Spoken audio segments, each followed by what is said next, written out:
Far beneath the ruins of Europe's glorious civilizations lies an even more ancient world when dinosaurs were kings. For millions of years, their bones lay hidden, preserved in a gloomy primeval swamp. But a new age of discovery dawned that would bring dinosaurs back to life as European science gave birth to the greatest giants to ever walk the earth.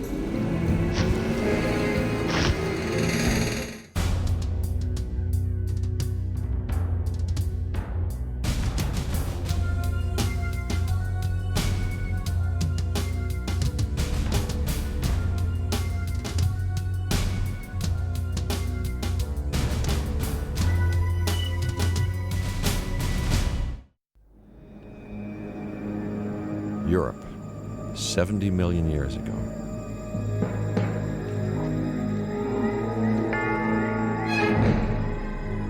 On a steamy tropical day, a dinosaur heads for the breeding ground. The journey is perilous.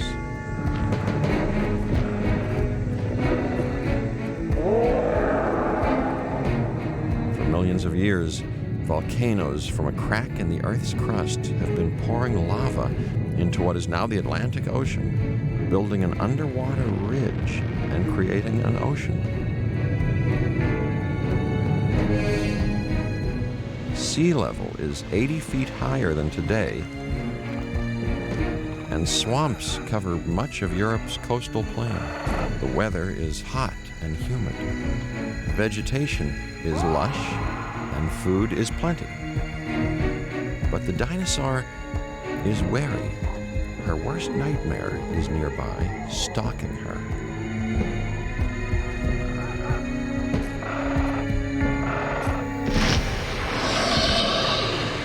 A whirlwind of powerful legs and slashing claws could bring her down in seconds.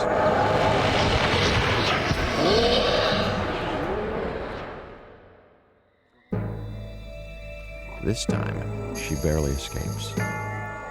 Her belly swollen with new life, she makes her way to the nesting site, the same one where she was born, and her mother before.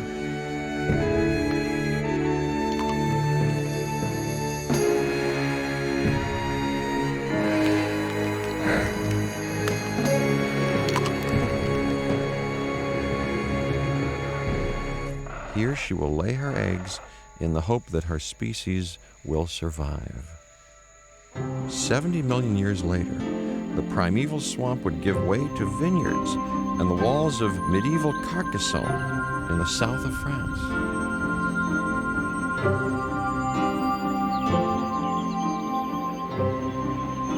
From the 12th century fortress, one of today's foremost French paleontologists sets out to try to solve a mystery posed nearly 150 years ago. Here in the upper valley of the Aude, the river has carved its way through the foothills of the Pyrenees, revealing coarse red gravel and mud deposited in prehistoric times.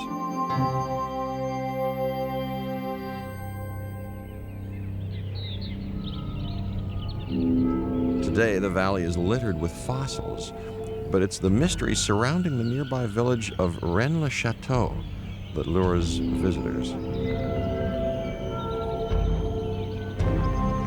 Here, a century ago, a poor parish priest built a lavish citadel, kindling rumors of a fabled treasure belonging to the Templar Knights.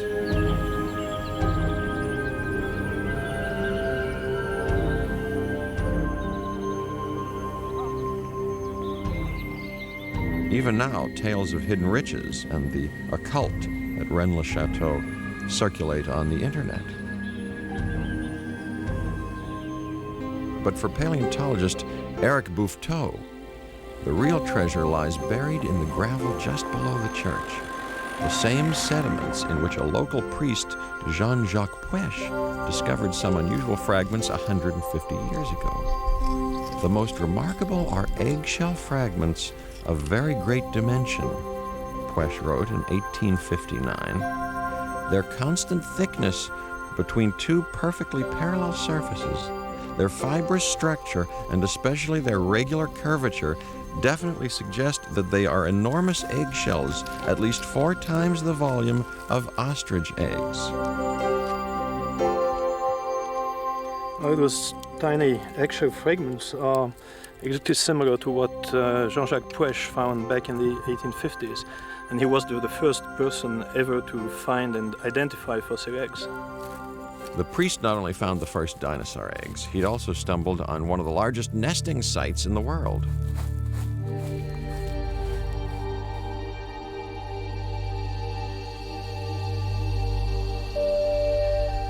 The way they are tells us a few things about the nesting patterns, and with several layers, which suggest that the eggs were not just laid on the ground, but that the mother excavated some depression in the ground before she laid the eggs. Animals like crocodiles, for instance, who build kinds of nests for their eggs. Of the hundreds of eggs that have been uncovered, all are broken, suggesting they'd hatched, but no one knows what creature laid them.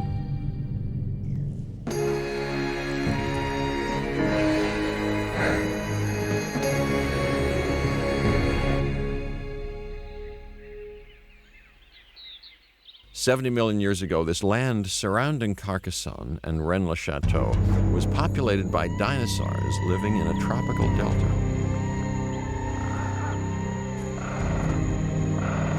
Here, a primeval river laden with silt came to a sluggish halt.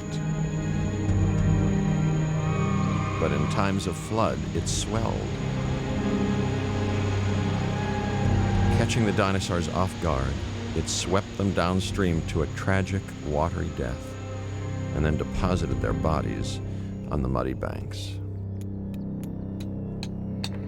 Today, their bones are marked by green lines representing several years of accumulation.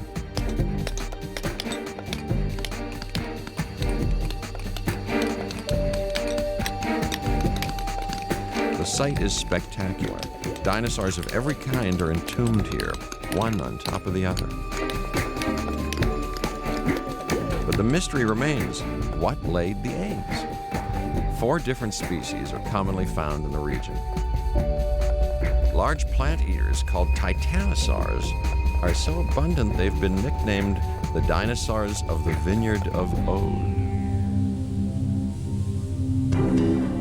The most prevalent was Amplisaurus, 30 feet tall and 50 feet long. It weighed a ton, but its most striking feature was armor-plated shoulder blade.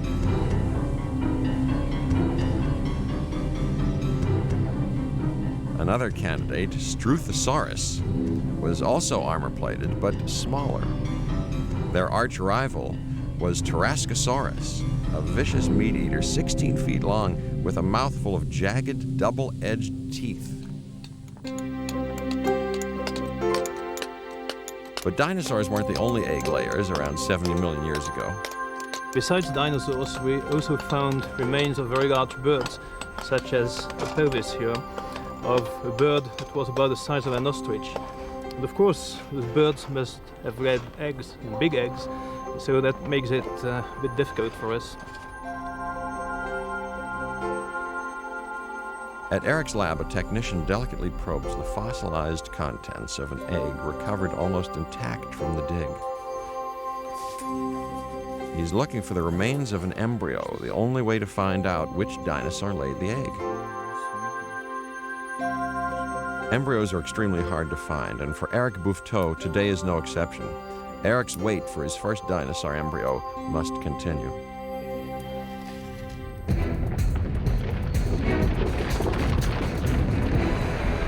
But in 1988, when rocks cascaded down a hillside 800 miles away in a remote area near Hatsig in central Romania, it was Dan Grigorescu of Bucharest University's lucky day.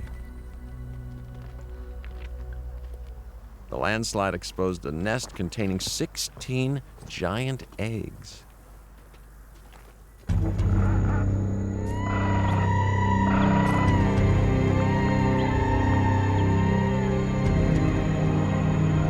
In prehistoric times, the nest lay on the shore of a tropical lake. Here, driven by instinct, a pregnant dinosaur returned to the place where she was born to drop her clutch of eggs. But before her tiny offspring could hatch, an unseasonal flood drowned the nest, burying the eggs in the sediment that would preserve them.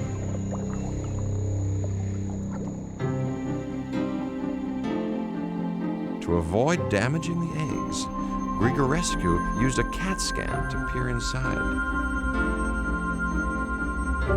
There he saw something his French colleague Eric Bouvetot would give his eye teeth to see: the barely formed embryo of a dinosaur, curled up undisturbed for over 70 million years.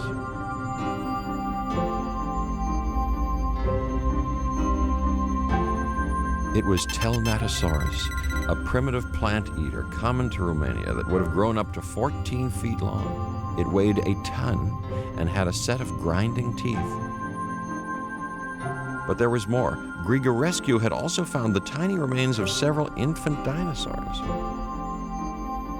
While examining their thigh bones, he noticed a change in the structure of their legs in the first days after hatching.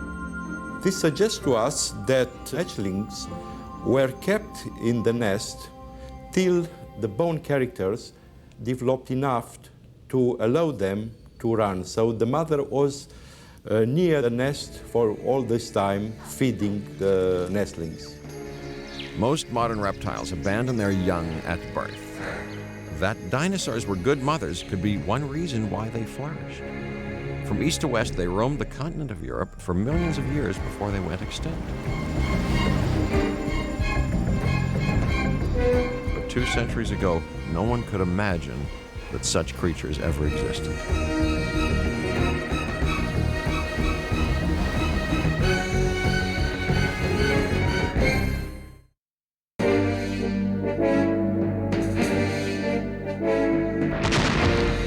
This monster skull, 4 feet in length, found in Holland, was so famous that following Napoleon's victory at the Battle of Maastricht in 1795, he claimed it as a trophy of war and sent it to Paris to Georges Cuvier, the most celebrated paleontologist of his day. Cuvier recognized a reptile when he saw one, but the fossil bore little resemblance to the bones of any living thing. He thought it belonged to a giant sea-going lizard that lived in the remote past and no longer existed. The trouble was, no one in the 18th century had ever heard of extinction. Europe is the birthplace of dinosaur science. It's really where the fundamental discoveries were made that allowed humanity to realize that animals had actually gone extinct. Cuvier was the first to provide detailed evidence that creatures unlike any known to man had once lived that vanished from the face of the earth. But in a world wrapped in religious dogma, his ideas were heresy.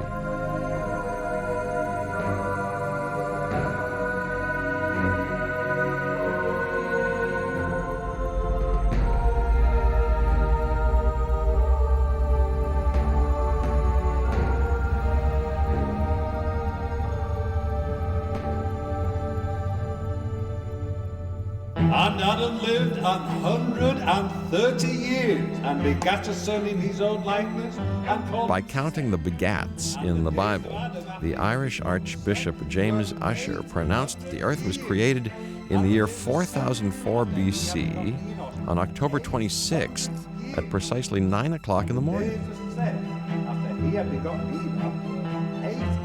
But a revolution was taking place. In 1795, a Scotsman named James Hutton was exploring the landscape around Edinburgh when he made a stunning observation. If erosion can wear down a mountain, why hadn't Hadrian's Wall, built by the Romans in 122 AD, changed much in 16 centuries? Surely the Earth must be more than a few thousand years old. It was in Europe that people first discovered deep time, that the history of the Earth was layered, and these layers stretch backwards into almost an abyss. Dinosaurs by the thousands once roamed what is now the coast of southern England. These cliffs are 120 million years old, but they represent only a fraction of Earth history. Below are layers stretching back even further into the abyss of time. dinosaurs ruled during 3 geological time periods. First was the Triassic, which began 245 million years ago. Next came the Jurassic, 205 million years ago. Then the Cretaceous, which saw the end of the reign of the dinosaurs, 65 million years ago. It was the amateurs at the end of the 1700s, the beginning of the 1800s, the ministers in the Anglican Church going out on weekends, pounding on rocks, that found the first dinosaurs, filling in the dots in the history of life. Gideon Mantell, an English country doctor, had a passion for fossils. But in 1822, his wife, Mary Ann, found a tooth that would make history. They showed it to a friend who happened to be studying the skeleton of a modern iguana. Its teeth were tiny compared to Mantell's fossil, but strikingly similar in shape. Mantell concluded his tooth belonged to a giant reptile some 60 feet long. Soon a partial skeleton was found in a slab of rock that would affectionately be christened the Mantell Piece. This is Mantell's drawing of his monster reptile, the first ever of a dinosaur, but at the time, no one knew what it was. He called it Iguanodon, which means iguana tooth. It was 30 feet long and nearly 3 times the height of a man. A 5-ton plant eater, it roamed Europe in huge herds and was nicknamed the cow of the Cretaceous.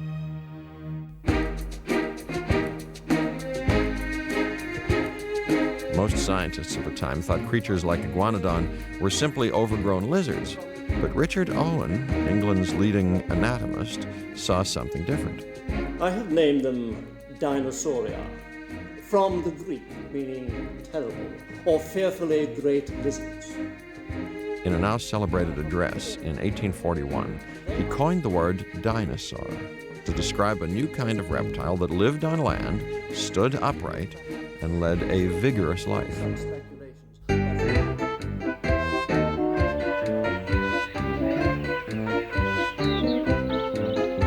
13 years later, at the new Crystal Palace Park in South London, they were introduced to the world.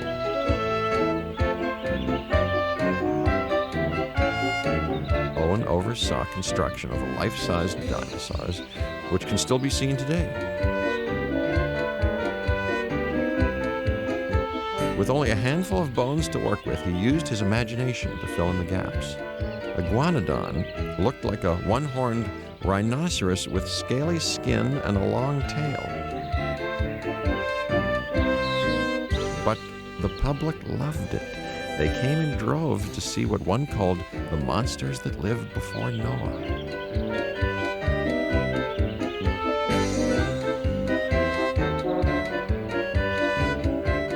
To celebrate their success, Owen hosted a dinner in the stomach of an unfinished iguanodon. But a new storm of controversy was already brewing. In 1859, Charles Darwin published his landmark theory on the origin of species.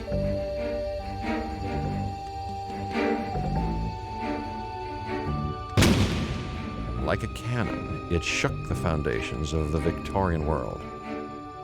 He described the gradual transformation of life from one species into another by a process he called natural selection. Given enough time, Darwin said, an ape could turn into a man and a reptile into a bird. The implications of his theory meant that the world was more than 4,000 years old. Blasphemy, people cried. I know that whatsoever God doeth. Creationists roared back with Ecclesiastes chapter 3, verse 14. Whatsoever God doeth, it shall be forever. Nothing can be put to it, nor anything taken from it. Explain the birds, hostile scientists challenged. Did dinosaurs walk on all fours or on 2 legs like birds? Did dinosaurs develop wings and take to the air? The debate would go unresolved for the next 100 years. But before the century was out, an astonishing discovery in Belgium would finally bring a real dinosaur back to life.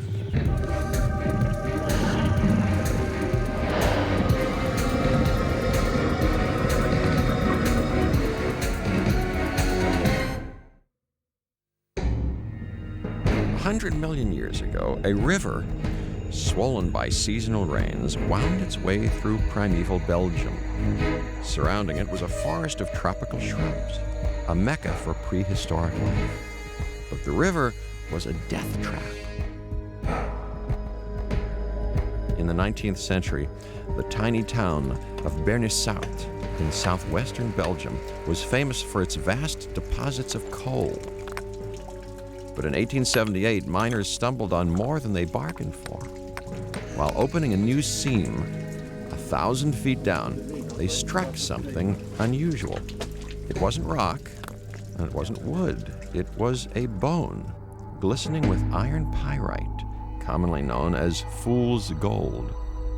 As a mineral, it was worthless. As a fossil, it was the motherlode, the first complete skeleton of an iguanodon ever found. In time, 39 skeletons would emerge from the mine virtually intact. Never had so many dinosaurs of the same kind been found in one place. Trapped by the swollen river, they drowned, and their bodies were deposited on a muddy bank. The tragedy was a godsend for early paleontologists. For the first time, they finally had enough bones to see what an iguanodon looked like. Assembled by famed French anatomist Louis Dolo, they were mounted upright as if grazing on trees, using their tails for support. Today's curator, Pierre Boltink, is skeptical of the way they were put together. So in this mounting of the iguanodon, the tail is bent, and if you are looking closer, you can see that in bending the tail, some vertebrae have been broken. Dolo envisioned Iguanodon perched on two legs like a kangaroo. He rejected the four-legged rhinoceros Richard Owen had introduced at the Crystal Palace exhibit 25 years earlier. Dolo also showed that Owen's nose horn was really a giant thumb claw.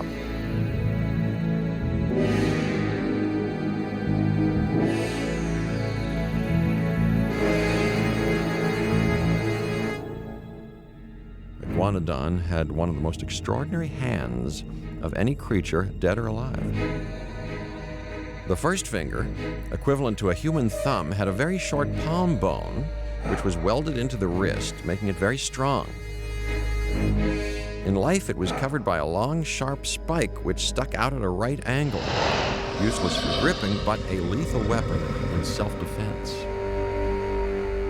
The fifth finger was flexible and may have been used for stripping vegetation from a tree. The three middle fingers end in broad hoof-shaped claws designed as specialized walking toes. Later, when footprints were discovered belonging to Iguanodon, they showed that Dolo and Owen were both right. Sometimes they walked on four legs, sometimes on two.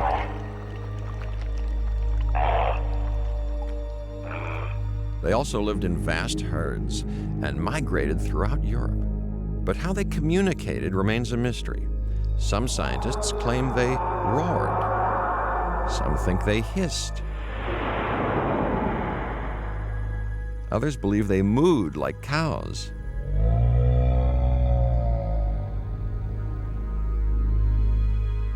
We'll probably never know. Today, their remains are found in only a few places. Curiously, one is the tiny Isle of Wight, 5 miles off the south coast of England.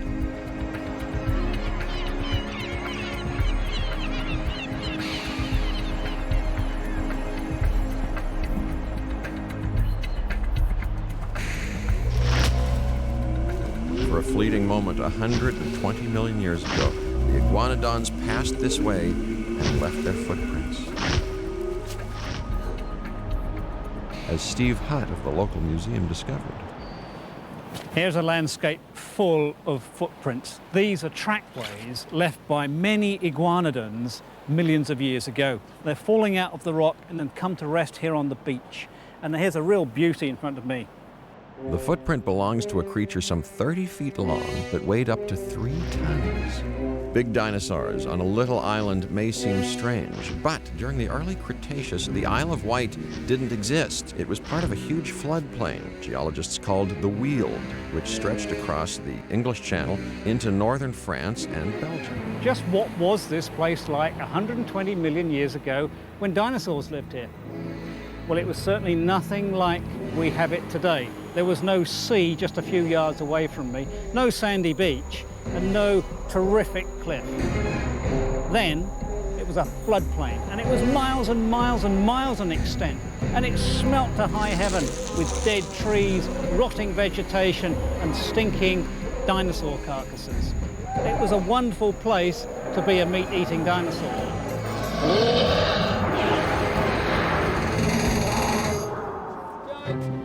John Winch is an amateur fossil hunter, but his bull terrier, Jake, is a pro with over a dozen bones to his credit. What's this?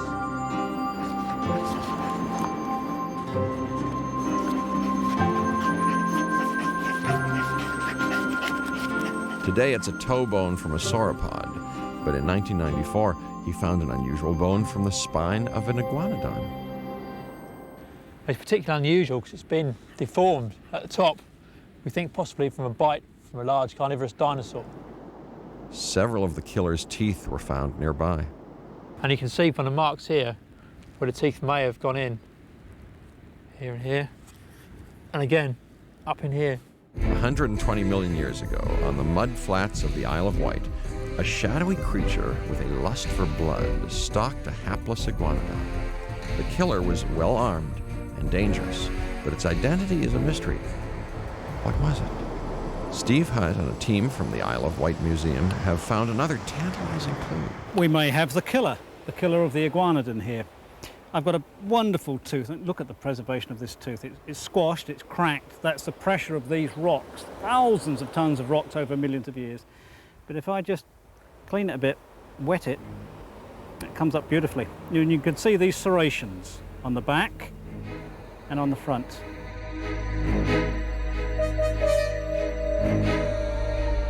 Called Neovenator, the new hunter, it was 26 feet long and weighed 3/4 of a ton. An awesome predator, it had teeth that could slice through flesh like a steak knife. A first for the Isle of Wight, it introduced the world to a new breed of predator. This Neovenator tooth fits the grooving in the bits of the spine of the iguanodon which was so badly scarred. And of course, it's probably the major predator here. It's a brilliant candidate for doing the killing.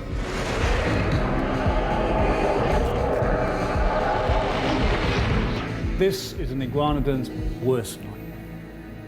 There I am, minding my own business, eating plant food, and suddenly the nightmare appears. And it's coming. Now, I'm a big one. I'm about 4 or 5 tons, and perhaps I shouldn't be afraid, but the thing comes online, and it doesn't matter how big you are, it's frightening. You know it's trouble. So you panic, and you do silly things. You can almost imagine it leaping across the Wealden floodplain, and then bang, it's on me. And I guess it doesn't kill with his head. It kills with his sharp-clawed hands and his sharp-clawed feet. It disembowels me, it kicks the guts out. Then, maybe while I'm still alive, it goes in with his head and just snuffles around in my guts.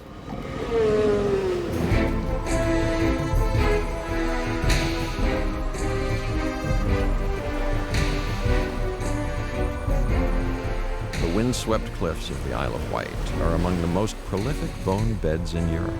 In layers spanning 25 million years, dinosaurs of every kind are buried here. But digging them out isn't easy. Hutt is 40 feet up on a vertical rock face with no safety harness. Footing is tenuous, and the ground could give way at any moment. But for Steve Hutt, the risk is worth it. He's found another killer. The newest one is the most exciting one, really, for me, to date, because this is a new meat-eating dinosaur. We have a thin animal, we have a long-legged animal, we have a sharp, long face with a broad, blunt nose. And since we've still got a lot of these bones trapped in the original rock, which is just like concrete, it's taken us an awful long time to get the bones out. And we try chemicals and we try mechanical ways of shifting this rock off the bone. But it's a slow, delicate process. Excavated in April 1998, it has yet to be named. But already it bears an eerie resemblance to Velociraptor, only twice as big. A graceful hunter, it stood 5 feet tall and was 16 feet long. Its arms had a 3-foot reach, and its hands bore monstrous claws to cling to its prey or rip it apart and skin it alive. Even on the tiny Isle of Wight, dinosaurs were larger than life. But on another island, in Eastern Europe, they were stranger than fiction.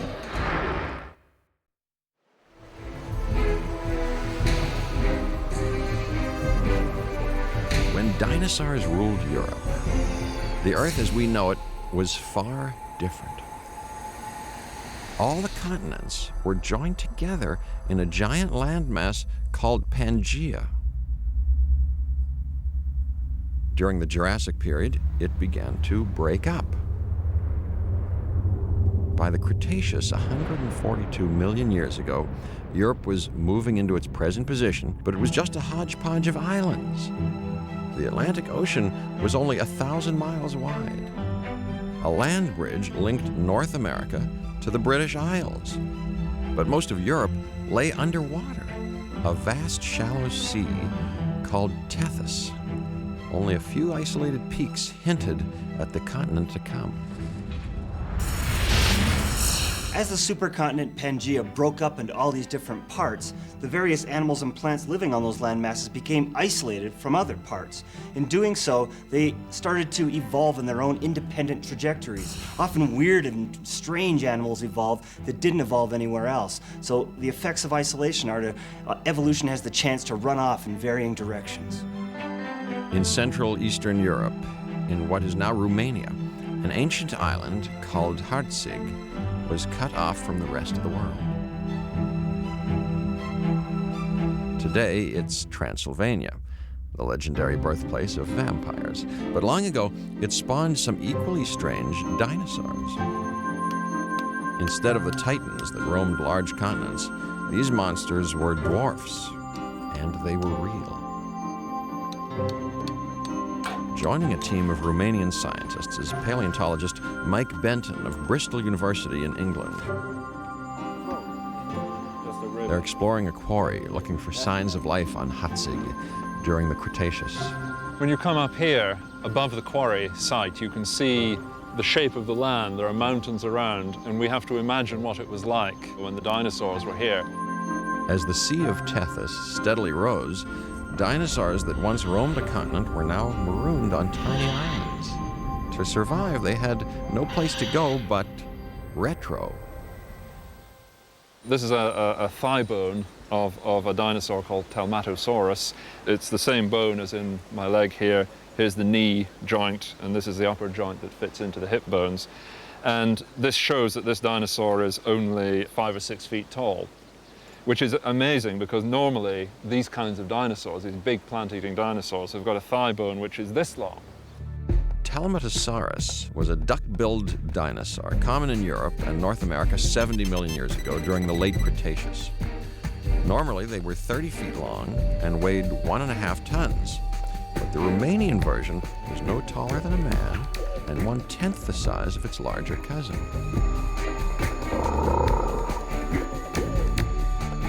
The island of Hartsig may have been small, but the landscape wasn't. Overshadowed by monstrous ferns, Telmatosaurus probably foraged on the forest floor. At 80 feet long, Diplodocus was one of the largest dinosaurs, but not in Transylvania, as David Weishempel from Johns Hopkins University discovered. And what I have in my hand is the arm bone, the humerus, of a similar sort of dinosaur that lived in Romania some 65 million years ago. And the reason that this is important and a little bizarre, in fact, is because this is a full-size dinosaur. This is a grown-up. This is an adult dinosaur called Magyarosaurus, a sauropod like this one, but it's clearly dwarf. Dwarfism was only one response to isolation. In another part of Europe, the dinosaurs didn't scale down, they just grew weird. In 1983, an amateur collector uncovered the first complete fossil of a carnivore ever found in England, and the first from the late Cretaceous anywhere in the world.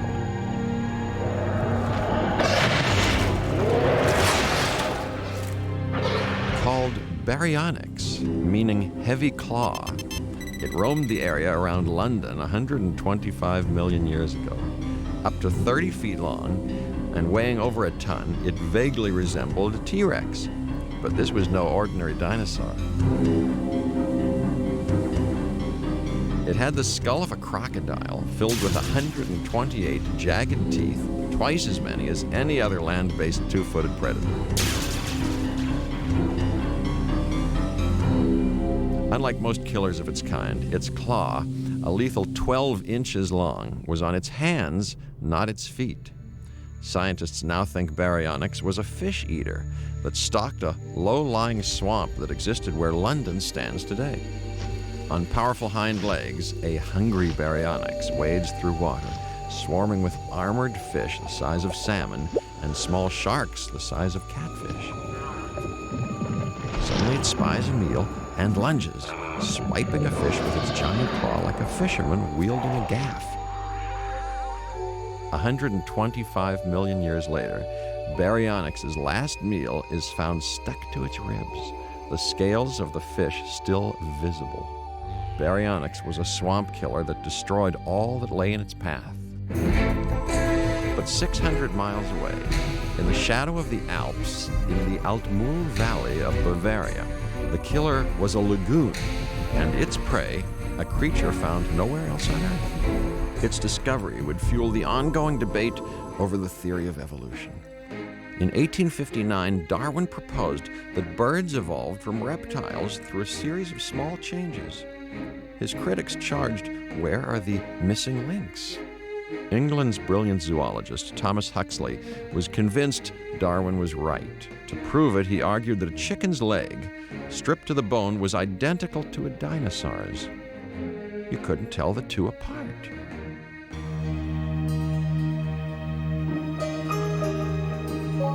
In 1860, 1 year after Darwin published his controversial theory, an extraordinary find was made in a limestone quarry in southern Germany. A single beautifully preserved feather dating back 150 million years to the late Jurassic. Then from the same quarry came this astounding fossil, the rarest of all creatures, a bird called Archaeopteryx, meaning ancient wing.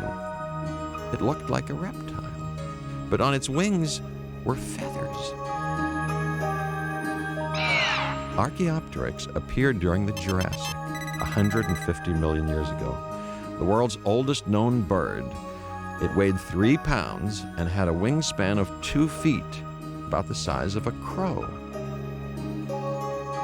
If Archaeopteryx was a bird that looked like a reptile, another creature found in the same quarry was a reptile that looked like a bird. Compsognathus was a small meat-eating dinosaur no bigger than a chicken. But side by side with Archaeopteryx, their skeletons look remarkably similar.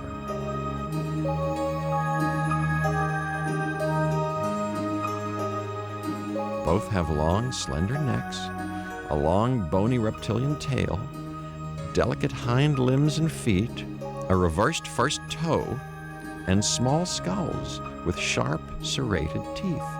The resemblance convinced Huxley that Archaeopteryx was Darwin's missing link.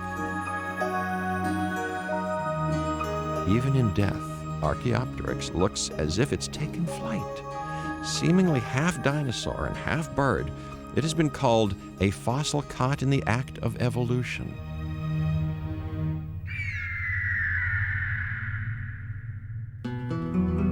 30 million years later, in Las Hoyas, Spain, nature was experimenting with a dinosaur that could be another missing link.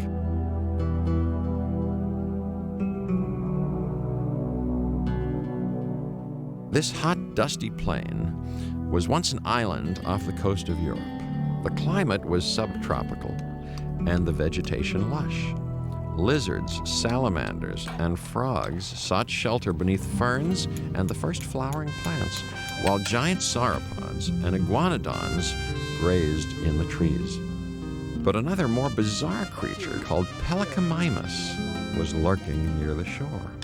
Jose Sanz leads a team that's been looking for it in a limestone quarry near Las Hoyas. Today, he's found its arm. It could be the one missing piece he's been searching for.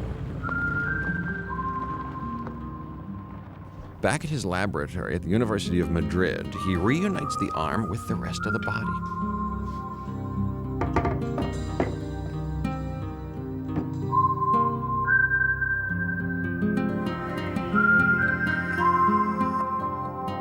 Sanz calls it Pelecymimus because of the pouch under its beak. Pelecymimus lived 115 million years ago during the Cretaceous. A two-legged meat eater, it was 7 feet long, 2.5 feet tall, and weighed 65 pounds. It showed a remarkable resemblance to a modern pelican. But what's intriguing are its teeth. Pelecymimus had 220 so tightly packed together there's barely a space between them. The result was a fine cutting edge, similar to the beak of a modern bird.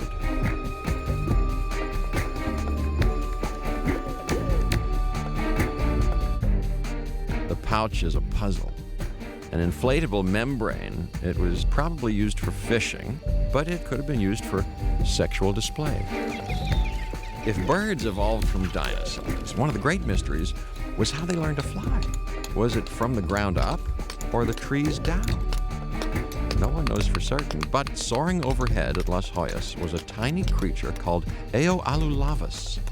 Its skeleton, discovered in 1994, revealed a tantalizing clue to the origin of flight.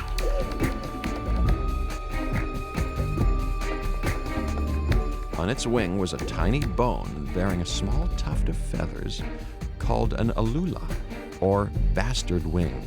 An alula allows a bird to increase the angle on its wing so it can slow down and land.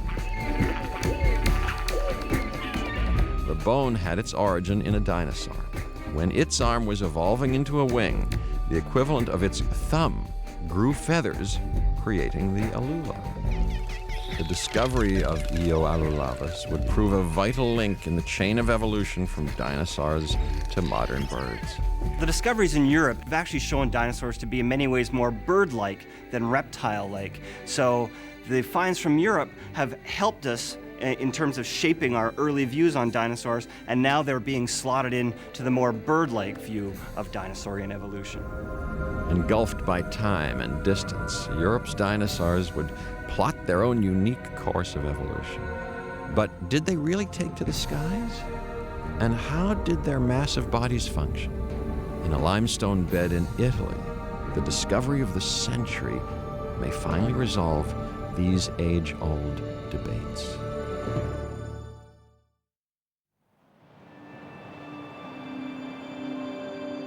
There's an old proverb, see Naples and die. But there's more to it than meets the eye.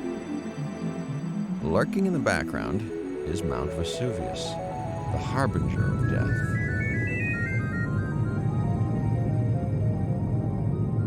Volcanoes that shaped the earth when dinosaurs ruled wreaked their havoc in our time. The most famous remains in Europe may be those of the ancient Romans who died in Pompeii during an eruption of Vesuvius in 79 AD, the greatest natural disaster of Roman times. But a spectacular new find north of Naples would take the scientific world by storm. 113 million years ago, another tragedy was about to unfold. a baby dinosaur greets the world. But in a flash, its brief encounter with life is over. When the baby died, almost all of Italy was submerged under the Sea of Tethys, and the climate was a tropical summer all year round.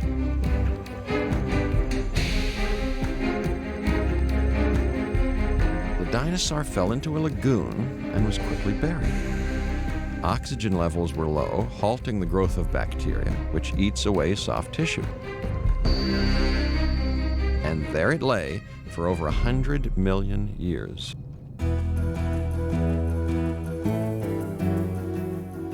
Today, the ancient lagoon has been preserved in the Pietraroia limestone beds just north of Naples.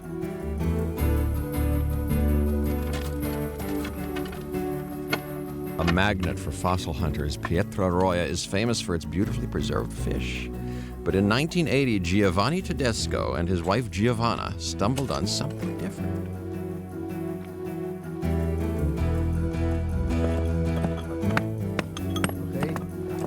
While chipping away at the rock, Giovanni uncovered a fossil he'd never seen before. Oh, Gippy, guarda. Brushing away the dirt revealed the outline of a tiny animal only 9 inches long. But it wasn't a fish. At first they thought it was a bird. Then they saw the film Jurassic Park and thought it looked like a velociraptor. Paleontologist Marco Signore of Bristol University confirmed it was a dinosaur, the first ever found in Italy. They named it Scipionyx, after a ruthless Roman soldier famous for defeating Hannibal. A 2-legged flesh eater, Scipionyx had long arms and legs and a snout full of razor-sharp teeth.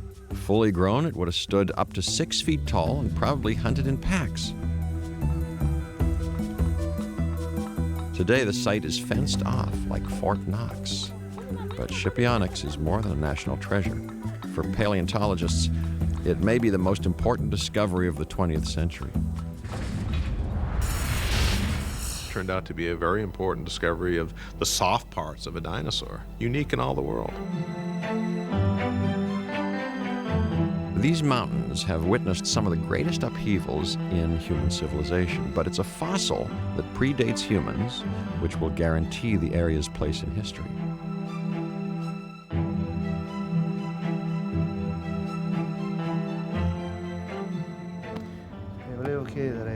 The find is more than a first. It's hoped that Scipionyx will finally solve a mystery that has puzzled scientists for over a century. Were dinosaurs sluggish, cold-blooded creatures like modern reptiles, or vigorous, warm-blooded animals like mammals and birds?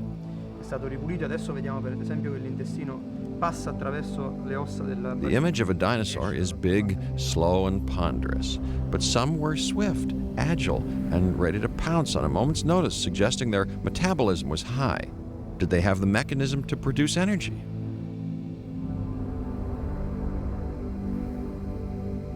Without internal organs, there was no way to know.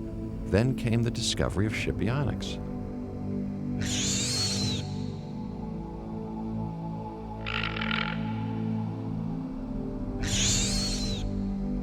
Its internal organs are so well preserved, even its intestines are visible. The red stain is the liver, indicating its size and position. It is only Scipionyx, among all the dinosaur fossils that have ever been found, that shows us the kind of detail that we need in terms of its capacity to be active, like living, warm-blooded animals. We have 2 important features which may shed light into the darkness of breathing in dinosaurs. First is the diaphragm, which is very developed. And second is the very big liver, which were used, as in crocodiles, as a pump by helping the lungs in intake and outtake of air. Warm-blooded animals, like birds, have large hearts and lungs to pump oxygen into their blood. But how dinosaurs breathed, scientists could only guess. The position of Scipionyx's colon along its backbone and its liver are more like those of a reptile than a bird. But they also suggest Shipionyx had a unique, super-efficient system of powering itself. Seen here under ultraviolet light, its gut is short and deep, which means its intestines absorbed energy from food quickly. Its liver is exceptionally large, and pressing against the diaphragm, it acts like a powerful second pump. Both things coupled, the diaphragm and the liver, seem to have given it like a turbo boost.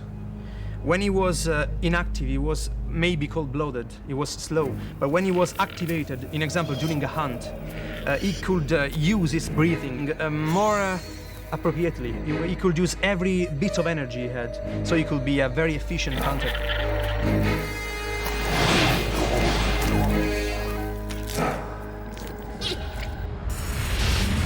It's tremendously significant. First of all, it tells us that meat-eating dinosaurs were in many regards, say physiologically, unlike any group of living vertebrates.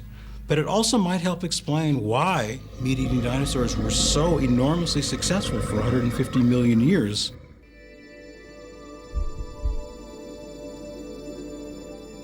Two centuries ago, Europe unveiled a wondrous creature no one could ever have dreamed existed. The discovery shook the civilized world and launched mankind on a remarkable journey back in time to when dinosaurs ruled the earth.